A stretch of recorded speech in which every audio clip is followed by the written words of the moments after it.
Hi, I'm Will Jarvis. And I'm Will's dad. We both love and are fascinated by stories. Stories about people. Stories about places.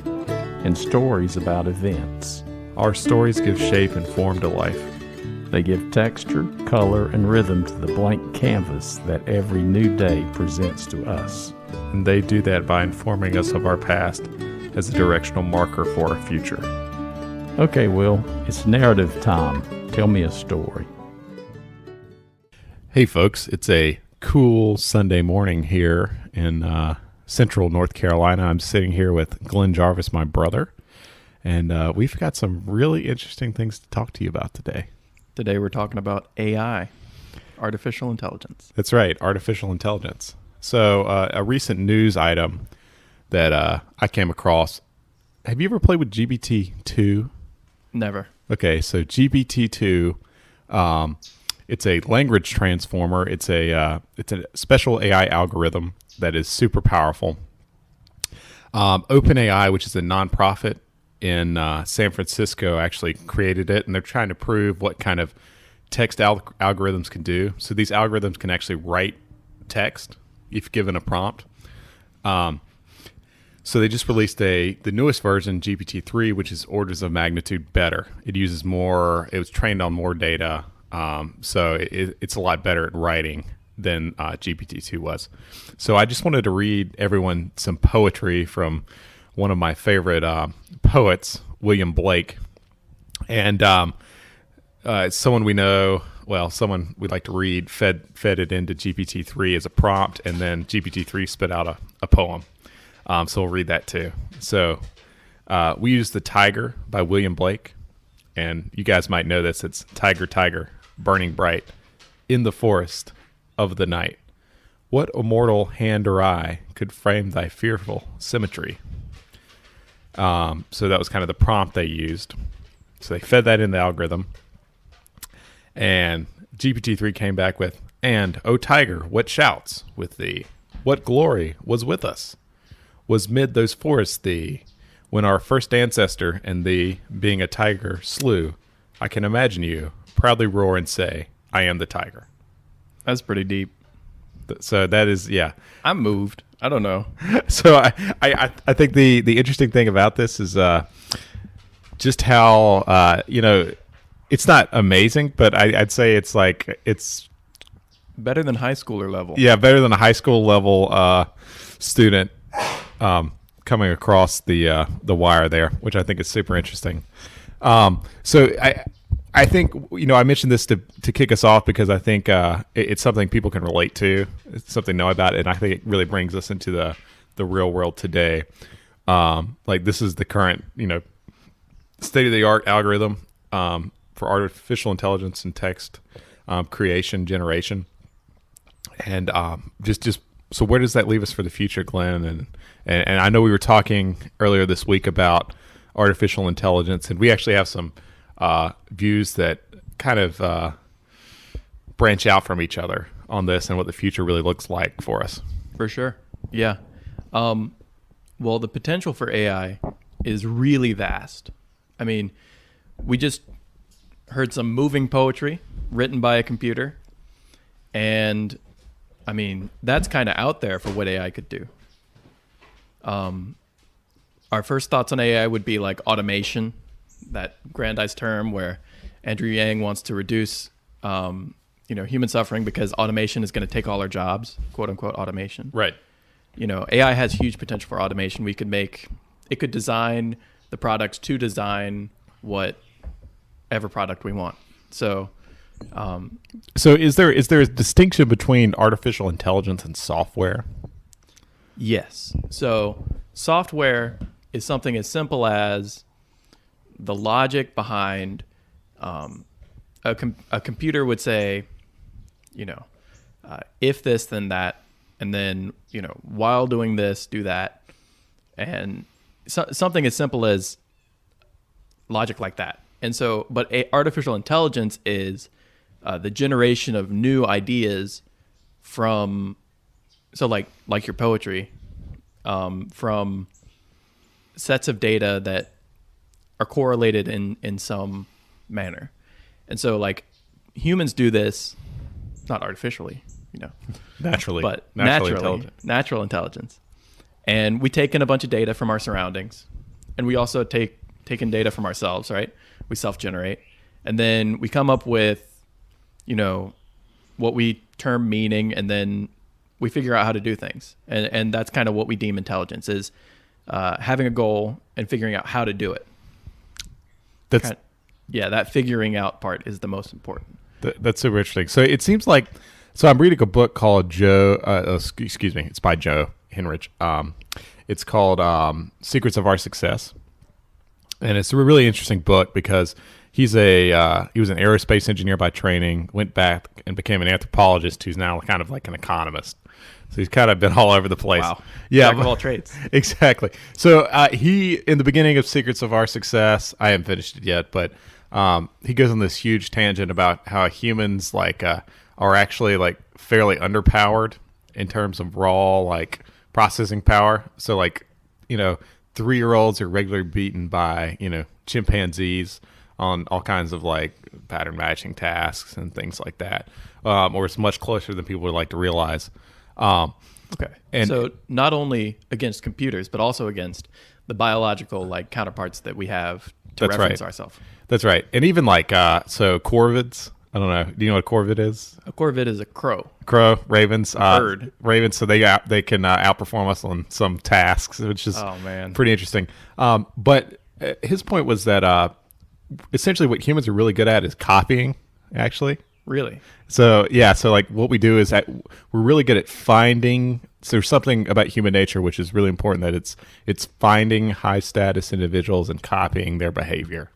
That makes a lot of sense. So, like, you copy, like, successful people. That's essentially, it's like, so what humans are really good at is pattern matching and finding, like, things that align. He also mentions these things where these ideas, his idea is that, if you dropped a human off in the middle of the woods in, like, let's say somewhere in the jungle in some tropical climate, and you dropped a chimpanzee there, the human would end up much worse off. Oh yeah.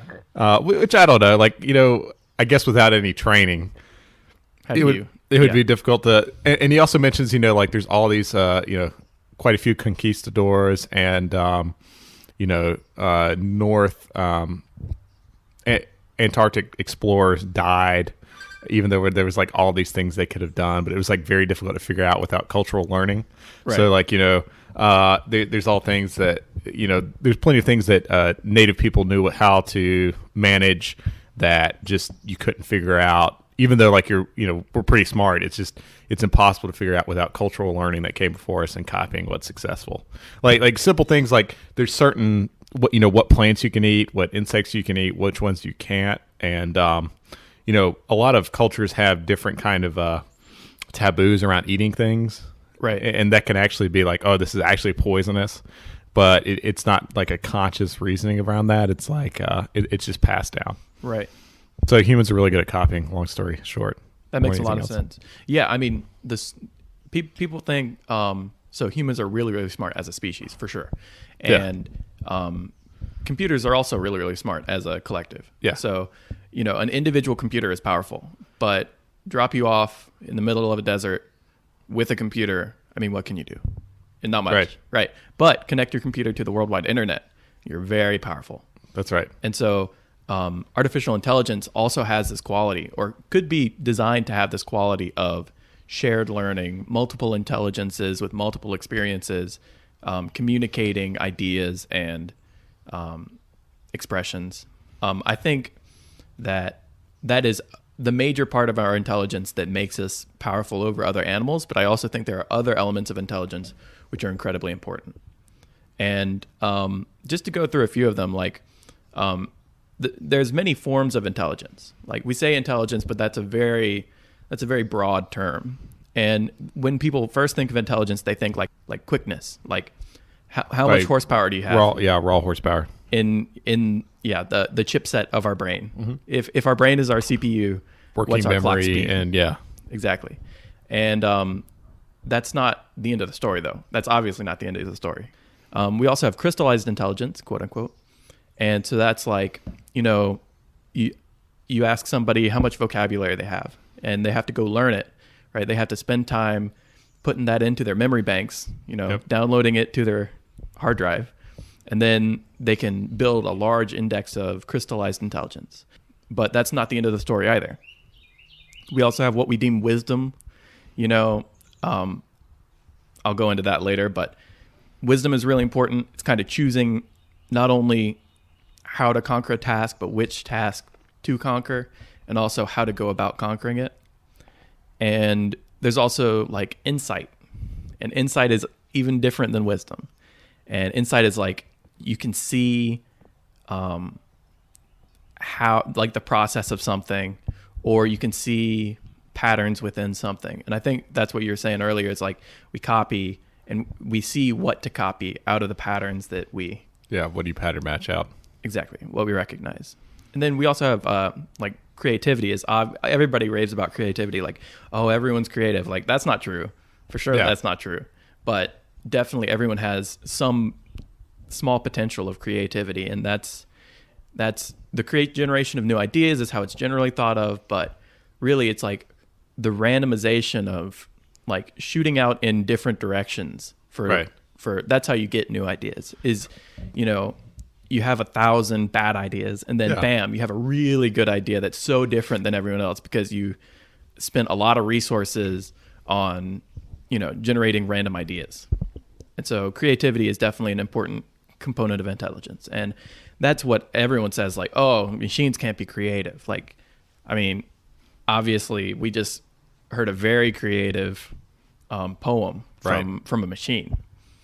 And then also you have this resource management idea. It's like, we have a monkey brain that says, I understand you want to be like smart right now. I understand you want to do this podcast, but you have to breathe. If you don't breathe, no more podcasts. Exactly. Like, step number 1, take in air, let it out. Yeah. And it also goes like, you have to sleep right now. Like, you are not allowed to not sleep, period. Yeah. And so our conscious minds, like, aren't the only form of intelligence that we have. It's like all these background processes running. Yeah, it's almost intelligence of design from the evolution of random creation and destruction. Very cool. And so, that's just a couple of the components of intelligence that, you can compare these, like, how good are humans at this? Like, very good at almost all of them. Yes. How good are machines at this? Like, very good at a few of them. Like, machines are very quick in AI in IQ, right? So like almost arbitrarily fast. You put another CPU and they're that much quicker. That's right. So they have unlimited working, like, let's say near unlimited working memory. Right. You can huge amounts, like unfathomable amounts of working memory, and then processing capability. Just arbitrarily large. Like, it's literally how much money you put into it will dictate how much return of, like, CPU speed, or how much memory you have, how much random access memory. Because all you have to do is you have to go to Amazon.com and say, okay, spin up another server. Yeah, another one. And they'll say, $5 more, you got however many more. Right. Yeah. So I think this leads us to a super interesting distinction here between humans and the difference between humans and machines. Like, machines can be unfathomably fast and have unfathomably amounts of, like, raw kind of strength, brute strength in this sense. But if we go back to our example where we had the chimpanzee and we had the human, and now let's add GPT-3 to the mix running on my laptop. Right.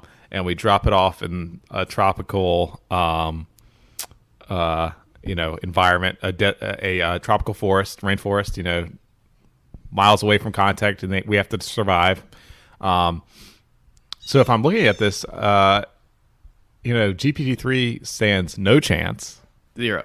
Okay, no chance. We stand on the ground in a some laptop. chance, and maybe chimpanzees higher. So I think this does bring up something important, right? Like, it's that humans we lack this raw power aspect, but we do have a certain capability to adapt to new situations where modern algorithms cannot really adapt. Like, you can't take a text algorithm and feed in and tell it to generate videos. Right.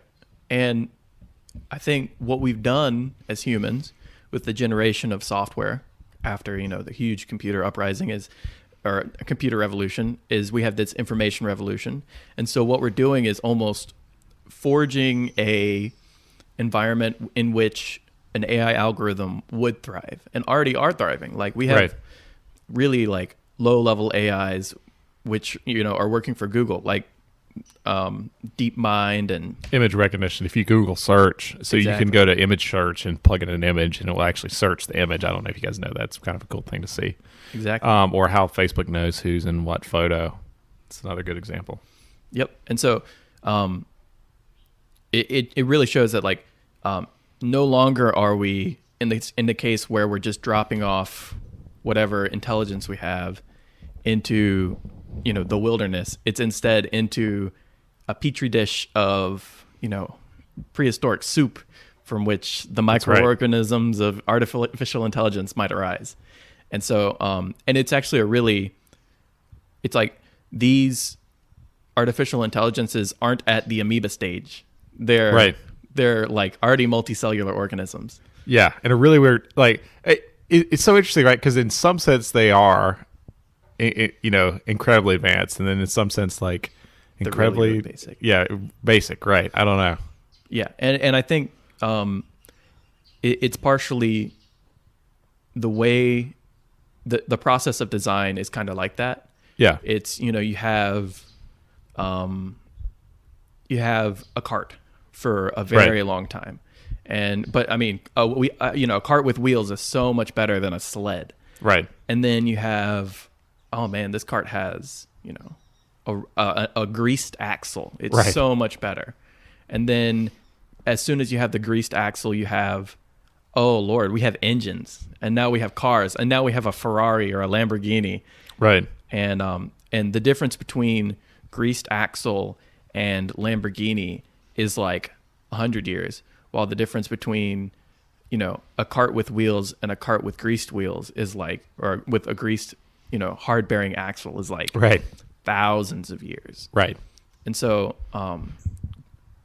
so not only can the design process quickly ramp up, like exponentially,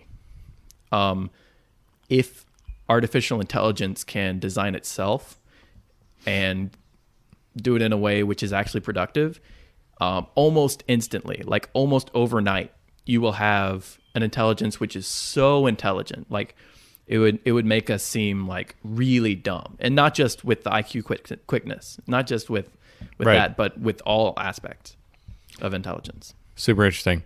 So, I find this super intriguing. I've got this idea that the way these algorithms will actually develop is we're going to continue a pace at this kind of like this pace where language transformers end up getting better and better and better, and like image recognition gets better and better and better and things like that.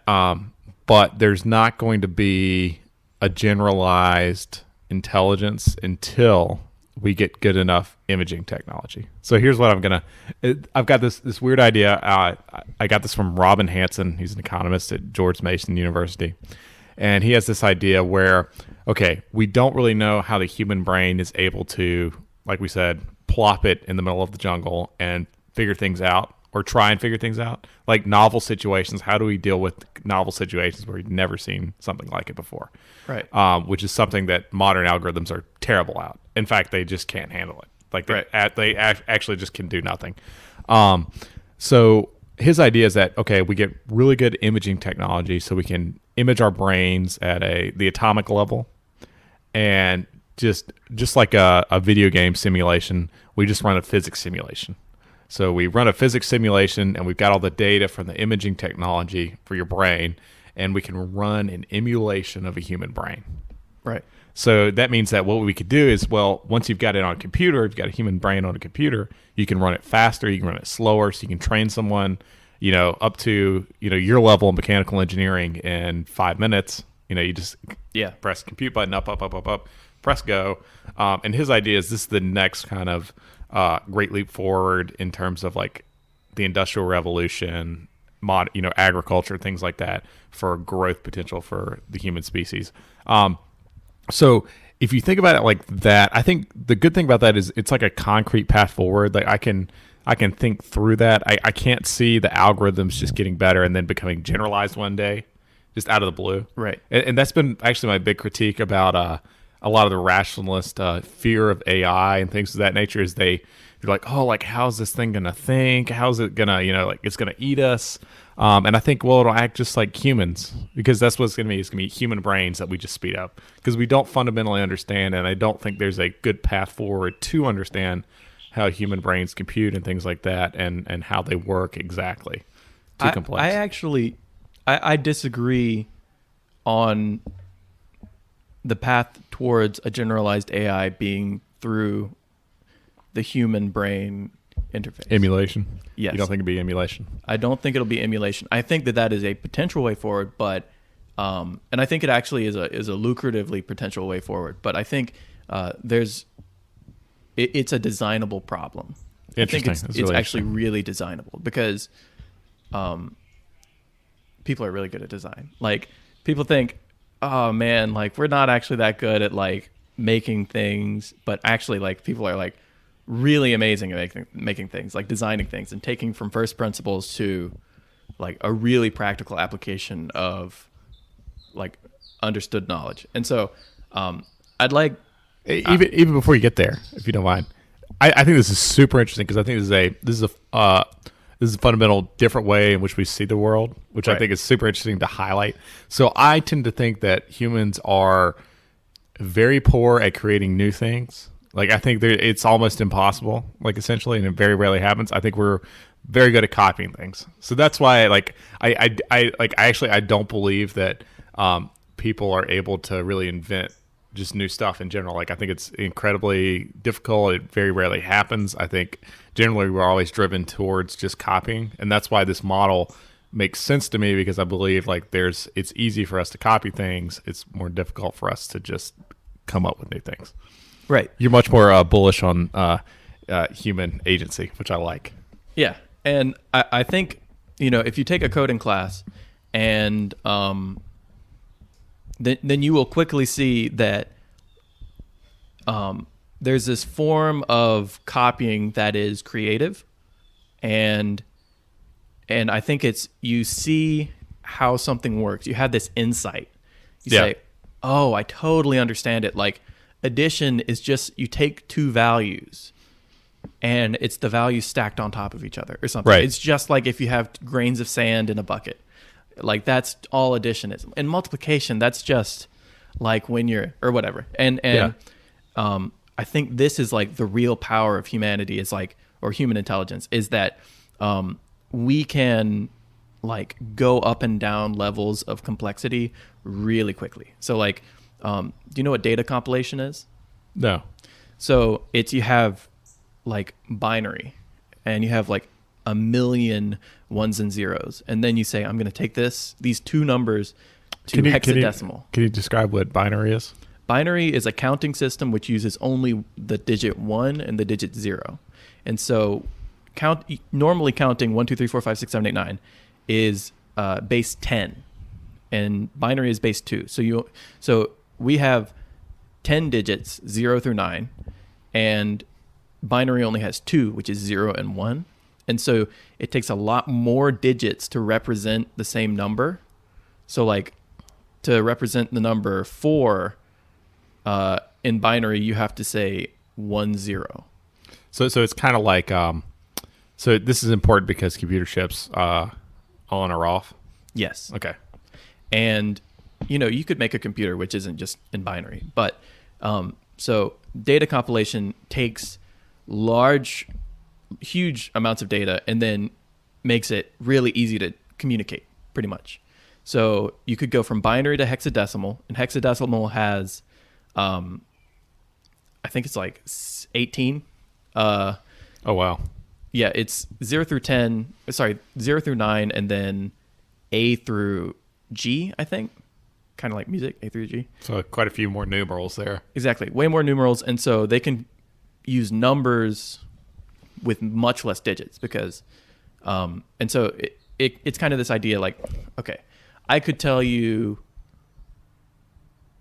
It's kind of like you can write TLDRs, right? Gotcha. So you could What's have a TLDR? Just for the too long didn't read. To the uninternet audience. Yeah, it means too long didn't read. So data compilation is kind of like a TLDR. Gotcha. Is you can get almost 100% accuracy of what an idea means in a very short statement.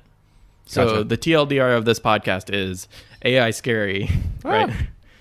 Yeah, that's it. And so in 2 words, I summarized the whole podcast, right? Right. You lose data, but you also, right. So you can decompile. So you can compress the data and you can decompress the data.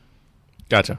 And so you can make a lot of data in a small package and then back into a big package. So the way that humans do this, and a lot of people don't think about this, is imagine you're learning martial arts and you say, okay, so I'm going to punch something. How do I learn to punch something? So if you're on the finite level, if you're totally expanded data, you say, I'm going to bring my arm up at 10 degrees or whatever. I'm going to apply this much force. Bam. Twist my hips this much. But your martial arts instructor is going to say something like, move like water. Yeah. And then from move like water, you can take out all of the information of like, I'm going to twist my hips this much. I'm going to, right. So, but you lose some of the data, but also you can abstract that much data from it. Right. And so humans are really, really good at compiling and decompiling data and also seeing and copying the information that is within those ideas really quickly. And a great way to think about this is like all speech is we're moving our mouths, noise is coming out, and then you're reading my mind from that. Yeah, exactly. It's kind of telepathy a little bit. Almost telepathy, right? And we lose a little bit because we don't perfectly understand each other. But like that's what's really powerful is that we can communicate vast amounts of knowledge from wiggling our lips and vibrating air. Right. Right. It's wiggly air, but it's also infinite knowledge or whatever. Pretty weird. Yeah. And so that's what humans are really, really good at is compressing and decompressing data. Gotcha. And how did we get on this? So we were talking kind of the distinction between algorithms and artificial intelligence and human intelligence and pathways to general intelligence. So I think we've hit on this in a kind of roundabout way, but maybe we should mention what AGI is. Oh, AGI, artificial general intelligence? Yeah. Right. So people are general intelligences, right? They can apply to any problem. Right. Generally applied. Generally applied. And almost all the software we have, all the software we have now Is specifically applied. So you throw a image recognition software at the problem of like, what's the meaning of life? Right. And the image software is like, there's absolutely no way you could ever get there. yeah, it can't even like, right, error. Like, you can't even type that into the image software. But you ask that to a human and they'll at least try. Right. And they'll like, maybe someone will claim to be like, oh yeah, I totally know right. It's like pet dogs. Sure. Yeah. Right. That is a solution to the meaning of life. Maybe. Who knows? Definitely. And so an artificial general intelligence would be artificially made, right? Like a computer, probably software programmed. Yeah. Maybe biologically constructed. Who knows? Right. And it would be general. So it would run and, construct its own questions. And right. you could ask it things and it would like try to answer them. And you could kind of ask it anything and it would kind of try to answer anything. Yeah.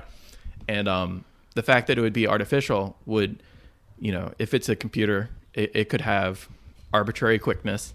Yeah. And it could, extremely powerful. It could be extremely powerful due to the, the way computers operate. That's right. That's right. So it's the biggest takeaway should be that is from that is if such a thing was created tomorrow, the problem is what if it wanted something that could be dangerous to humanity. Right. So let's talk about the potential applications for AI because I have a lot of them here written down. The first one's automation. That's one of the ones that I'm very interested in. I'm a mechanical engineer, and we already have design AIs which like maximize strength for weight and stuff like that. So you look at the panels that make up a rocket, and you see these, hexagons, and that's because we have design AIs that told us this is the lightest way to construct this that is as strong as possible for your given criteria. You can also think about banking for finances. They're already running AIs that are trying to pattern matching, make money. Exactly. Yeah. Another one is, space travel. Right. It's like, if we want to go to Mars, do we actually want to ship a person out there? We also have to ship all the oxygen they have to breathe. Got to ship all the food they got to eat. Yeah. A lot of problems there. Or, send a computer chip that's the size of my thumb that has a general AI on it. Right. And it'll solve all our problems and, make us a great civilization so that when we go over there, we can just use all the stuff that it made for us. So just to interject here, it seems like important to recognize that. So AI is one of these words, like machine learning as well, that's kind of fraught with peril. It's kind of like it's become a cliche, right? So all software marketing uses it now. Yeah. And there's, in some sense, what exists today is like really advanced software, like that you would think of. It's specific. It's very specifically applied, and it doesn't exist in the general sense where you can like send it to, I don't know, like accounting school and have it learn the whole CPA handbook or whatever and apply that. It's not there yet. AGI doesn't exist. That's more of a general intelligence, kind of like we talked about. Right. But we have specific processes in our minds. So like reading is a specific process. And that's a good point. And so kind of general intelligence is composed of many specific processes tied together. Gotcha. Yeah. And so that's one of the reasons I think that general intelligence is a designable problem. It doesn't have to just be an emulation of an intelligence that we know already. Yeah, I really like. So I think that's a good point. So you're hitting on the fact that there is like a theoretical underpinning we could use to kind of get there, right? So we had like some broad search algorithm that would apply some specific algorithm, right? But yeah, I still think emulation is probably the way forward, just because it's the path of least resistance. Does that make sense? For sure. Especially, and it also depends on like how good does imaging technology get over the next 50 years. Right. I mean, they've tried to do this. There's actually an open source project with worms. Have you seen this? I have not. No. So there's like a really simple worm. I can't remember the name of it, but it's got like a small number of neurons. I can't remember what. Oh, you're talking about C. elegans. Yeah. And so they just straight up run a computer program that emulates that. Yeah. Now, I don't know if it's on the right level, because it might need to be like the atomic level or something weird like that. Definitely not. Definitely not just straight up neurons firing. Well, that's one of the problems. It's like if our intelligence, if our consciousness is on the level of neurons. Yeah. Like neurons are fairly big. Neurons are not atomic level. Yeah, no, they're cellular level. Yeah. And so much easier problem. And I mean, if you've watched Elon Musk's most recent Neuralink presentation. Can you describe that a little bit, what Neuralink is and the demo? Definitely. So they have a computer chip that has tiny little wires that come out of it, like 1,000 tiny little wires, and they had a robot drill a hole into a pig's skull harmlessly and insert these not little harmlessly, wires, but the pigs were happy. unquote. They seemed okay. The pigs were happy. Better than most pigs end up, I would say. Yeah, probably happier lives than most pigs have.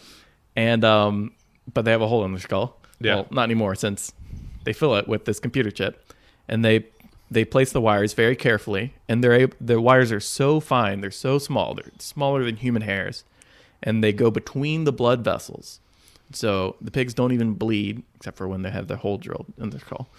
And the wires are able to sense the firing of the neuron, and they're also able to cause the firing of the neuron. And a neuron is just a can you describe that, Will? It's kind of like it's you could think of it as a computer chip, like a kind of a yes/no. Yes, it is. Yeah, neurons are pretty much binary. They're pretty much binary, and so you can read the firing and also cause firing, which means you can read or write to that specific digit if you want to call it that. Right. It's not really a digit, but digit of the brain. And with this, they were able to predict and map the walking gait of the pig on a treadmill. And so this means they were reading the brain's output to the legs of the pig Walk. to walk. So it was like left foot do this, right foot do Yeah. this, back left foot do this. However pigs walk. Yeah. And that means, what was the original? Oh, so yeah, we're just describing Neuralink and how it works and Right. So it can read and write to the brain, and currently they have put it into a pig. They've taken it out of a pig, and the pig was healthy and happy, looked healthy and happy. yeah. So the idea is eventually you'd have like a brain implant that you could like use like your phone, probably. I assume. Right. Yeah. Or well, not only use like your phone, but it has really, really vast implications of if you can read and write to a computer without With thinking. typing on a keyboard, then you have such a quicker interface with like the digital world and information. So Right. instead of, oh man, do penguins have knees? I have to bring up my phone, Do type in, penguins do have penguins knees? have Yes or knees? no? Or, hey, Alexa, Yeah. don't say that word too loud. Oh, no. Do they have knees? Yeah. But instead, if you could just think, do they have knees? Oh yeah, they have knees. It's All like good. you have that information 1,000 times faster. Right. And so that's the goal of Neuralink, is to create a a brain computer interface that is seamless and like instant. And Elon Musk wants to use it to like contend with AI, or at least have a symbiotic relationship with AI, which is like a noble cause. And I think the goal should be very careful in the design of AI, Right. and you will hopefully be able to predict its like how it's going to work. Right. So Peter Thiel has a great line. It's like, well, so there's like the Andrew Yang people who are like, oh God, like it's coming for our jobs. It already has come for our jobs, which I think that's actually not true. As a matter of fact, and we can talk about that in a little bit. Really? Yeah, I actually think that is not true. And not to the extent he says, but he says, the first thing you'd be worried about in AGI is not whether you'll have a job. It's like whether this thing will kill me or not. It's like Right. Terminator. Like, right? So I think it's one important. question is, why would an AI want to kill you? That's a good point. So there's kind of two approaches to this. The Terminator approach is there's some truth to the universe or whatever, where like human beings are ethically bad, or they are functionally bad, and so they should be eliminated. Yeah, there's some part of human nature that's just quite disturbing and difficult and problematic. And so humans should be eliminated. That's the Terminator approach. There's also the approach where an AI does something unexpected, and it does it so incredibly well that humans are just swept away in the process. So it's been termed the Paperclip Problem, but I like to call it the Amelia Bedelia Problem. Do you remember Amelia Bedelia? No.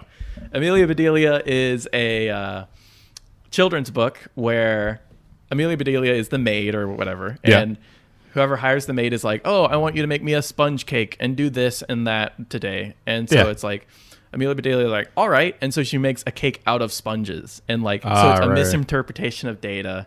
It's like, so the Paperclip example of it, I think, is better, but I like Amelia Bedelia because it's kind of funny.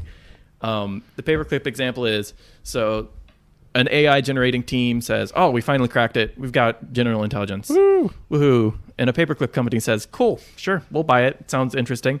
And it'll make us paperclips. Awesome. And they say, okay, general intelligence AGI, I want you to make us just as many paperclips as you can. That's your goal. Go for it. Make as many paperclips as you can. And we'll be rich because we'll make so many paperclips. Everybody will just pay some a lot of that, a lot of money.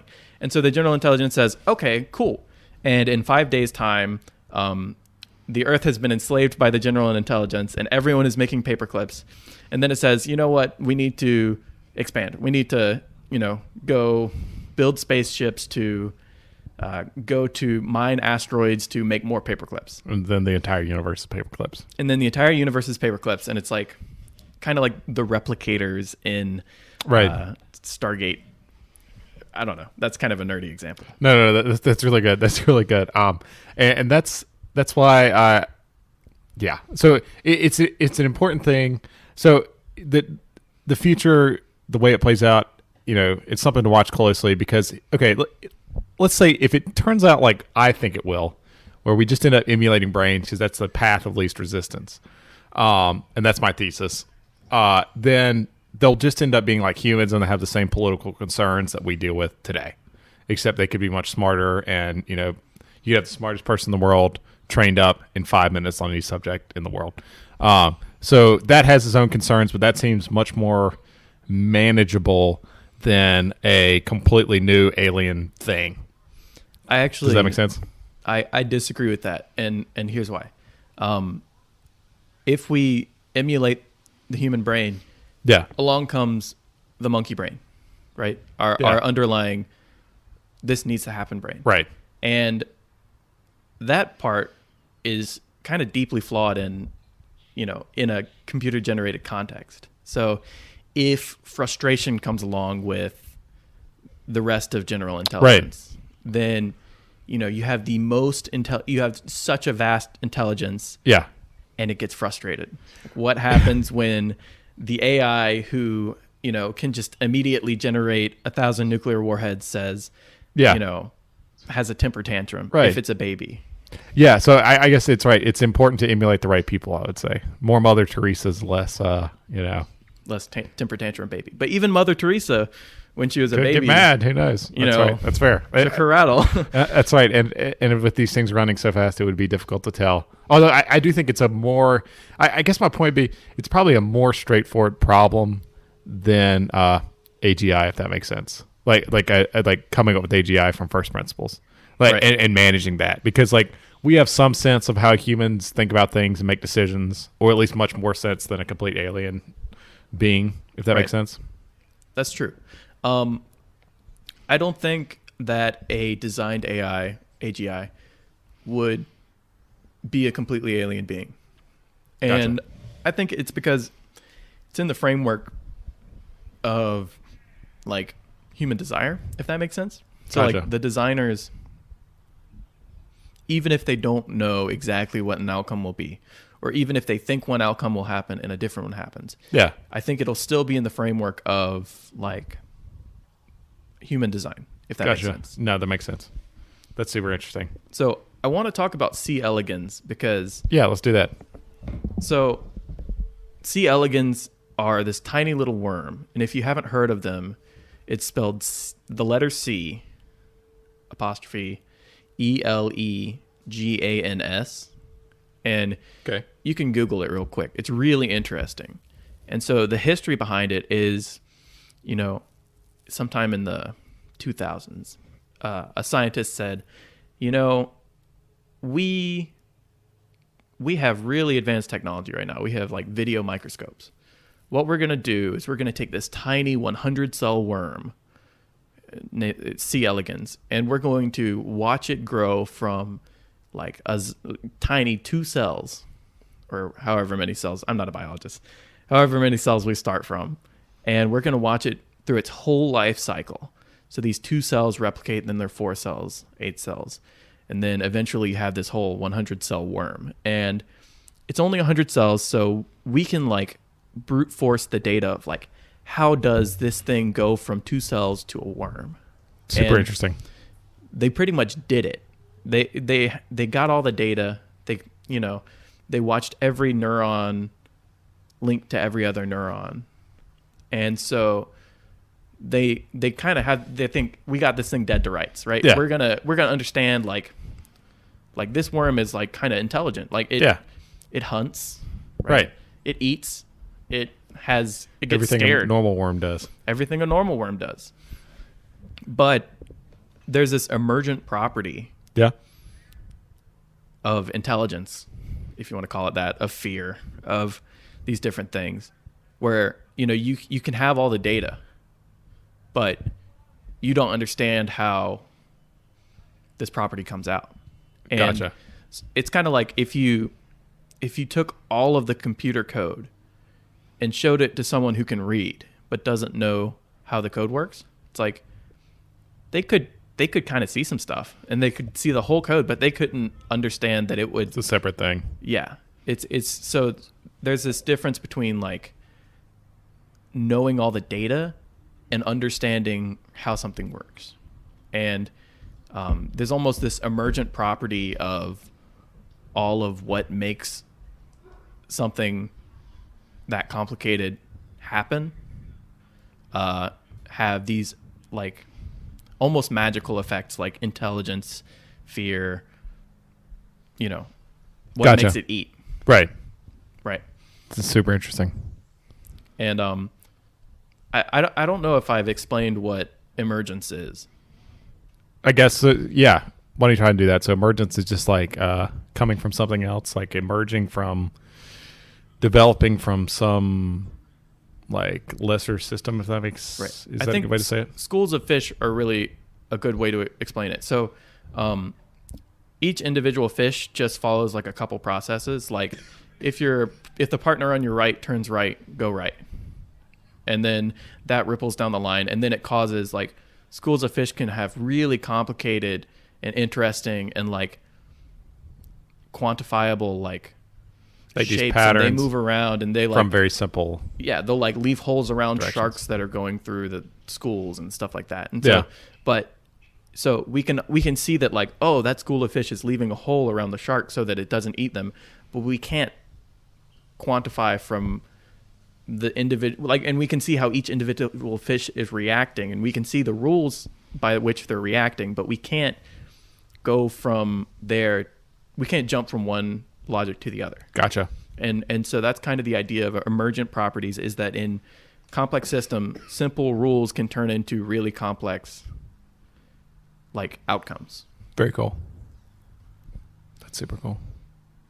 So we've talked a lot about emergence, AI, the futures of AI. Are there anything else that you wanted to cover today? Yeah, I wanted to talk about like if you were to design AI, like what are the requirements for design? And I think you'd have to be a real jack of all trades, like a real expert on many subjects in order to like Gotcha. try that. And the first would obviously be computer science. Right. I think this is definitely the way towards artificial intelligence. Like maybe we could come up with like some artificial brain or something that would have intelligence, but if you had a brain alone in a jar, I don't think it would come up with like a human intelligence. Be difficult. The next would be psychology. I think you would have to deeply understand like how humans are intelligent and how other animals are intelligent. Because you have to really understand like what makes intelligence what it is. Because Gotcha. it's a really abstract idea. You really have to decompose it.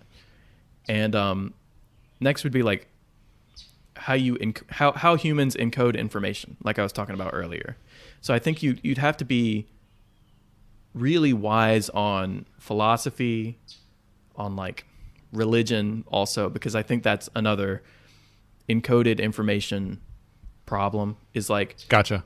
we might not like, I don't know, religious ideas have practical meanings that are explicit, but we don't say them That makes because sense. oftentimes like that eliminates, like if you know Some what of the the real value. rule is, Yeah. then you might not do it.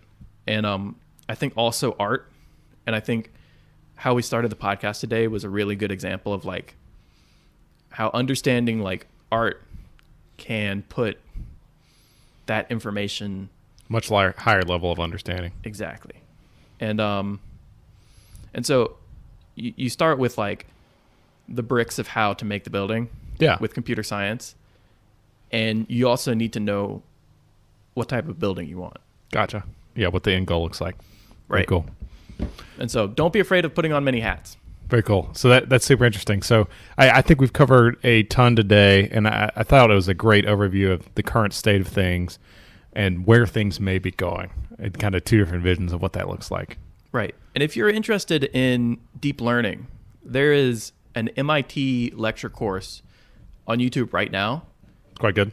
Yeah. And I mean, you can just go to GitHub. If you know any like Python, Yeah. there is a deep learning algorithm on GitHub, and you can start applying deep learning, like really the basics of AI right now. and see how it works. Super cool. So we'll include a link to all of that information so you can try it out for yourself. For sure. Super. Awesome. Well, thanks, man. It's been a great time today. I think we learned a lot. Thank you. Well, that's our show for today. I'm Will Jarvis. And I'm Will's dad. Join us next week for more narratives.